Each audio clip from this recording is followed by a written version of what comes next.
Now, when we're talking about private cultivation, how is legalization completely eliminating this? Well, you can see here, we have a county of only 90,000 people, so it's a very small county, rural, very rural. We're 4.5 hours away from San Francisco, which is the biggest town nearby, and then 3.5 hours from the nearest other town, which would be Reading. So we're very isolated up here. But in this area, we have upwards of 15,000 private parcel grows. This is as of January 2018, only 2,300 of those applied for permits. So that means 15% of 15,000 grows decide to apply for permits. So we're still talking, it's legal in California by January 2018. And only 90 of those 2,300 were approved. So 4% of those applicants were approved. That leaves over 12,000 growers that decided we're not even going to apply. We are going to be in the black market. So you could see legalization wasn't this panacea silver bullet that everybody was going to come in compliance. And the reason for a lot of this is because the state is being more reactive than proactive. The state agencies didn't have regulations in place, didn't have enough enforcement in place to allow that when when legalization were to occur, they were going to stop that black market. They're now being reactive. They're trying to play catch up, and it may take them years to play catch up. And this should serve as a warning to Illinois lawmakers who are considering the legalization of this new era high-potency marijuana. Is if the state does not have protective measures in place, we always what's the adage of an ounce of prevention is better than a pound of cure. It's the same thing.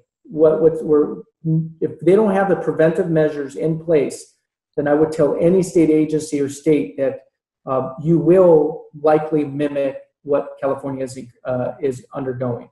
So if Illinois decided to legalize recreational marijuana, the illegal operations are not going to go away. It hasn't. California has had a quasi-legal approach since 1996 with Proposition 215 and then Senate Bill 420. And each time a policy comes in place, we get another pulse of green rush. People capitalizing on the lack of enforcement, the lack of government oversight on this market, and they overwhelm. So they saturate, overwhelm, and if you have 100 individuals doing bad, and you can only have the enforcement to check up on 10% of those, you're gonna squeak by if you don't get caught, and you're gonna make a lot of money, and that's what has happened in California. Here's a turkey vulture that looked like it took one bite and died mid-bite on this gray fox. I went about a half a mile to another grow site, walking through the forest. We found another grow site. We found exactly the same thing. And the other thing is we found many dead flies that were landing on these carcasses and dying. And they were positive for a chemical called carbofuran. You mentioned that this vulture died mid-bite from one bite. That's how potent these toxic chemicals are. They are. They're extremely potent. That if you can, when we go back, if you see I'm wearing butyl nitrile gloves, I'm wearing nitrile gloves under those butyl nitrile gloves. These are chemical resistant gloves that we purchased, and it's the same gloves that the military uses for chemical warfare. A good example of carbofuran is it would take 1/4 of a teaspoon of this material to kill a 600-pound male African lion. For you and I, it's probably going to take about 1/16 of a teaspoon to kill one of us. That we find 1, 2, 3 bottles of this at a grow site. This year we found a grow site that had 9 bottles of it. So they use it proficiently and they use it extensively throughout a site. Doctor, are the chemicals you're describing also being used in legal grow operations?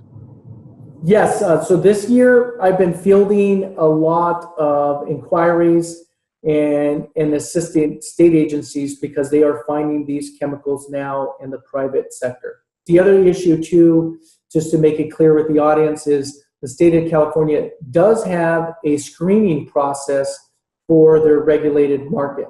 So that means if you bring a product in, it's supposed to be screened. But again, it goes back to they're not being surprise visited like FDA or food or someone from agriculture to come in to inspect meat processing. They're depending on the grower to submit samples to an independent lab, which some of these labs may have investments into the marijuana industry to then give them a clean bill of health to then sell, versus a government inspecting surprise visits. The other issue too is what we're finding is these organizations in the private sector as well as the public land sector are using chemicals that are not part of the screening process. We have to think about the black market will always try to circumvent this. Here is how much trash is left behind. The creek is 100% diverted. No water in this creek, chemicals, everything is placed in here. You have bears coming into this grow site, eating the food, sleeping. They're comfortable just sleeping in trash and chemicals. Whether it's marijuana or whether it's, rhino horn poaching or elephant tusk poaching, I look at it in this manner. If there is an activity or an action that is extremely detrimental to the health of the environment, and as a one health individual too, looking holistically of a health, not just in the environment, but also other members of the community, which includes humans, that's where my goal and my pursuit and my research portfolio and focus is going to be on. What I feel is an emerging threat to wildlife, the environment, and human health within the United States. I know that because of your activity and your efforts to curb these illegal operations and what have you, you've been threatened, and your family as well. Tell us about that. We try to be silenced. Our research was there was an attempt to silence our research by individuals that came to our personal residence and threw poisoned meat with rodenticide. So it was meat that was poisoned with rodenticide, and it killed one of our family pets and exposed our other family pet that we were able to save. But it was a direct threat. I mean, that was a message and it was with a specific rodenticide we were talking about. And so it was a message that, you need to stop your research. And on top of that, the other issue that we saw was, there was threats. People have voiced their concerns. People have stated that they posted our residence lat longs or our location. They posted photos of our pets, children.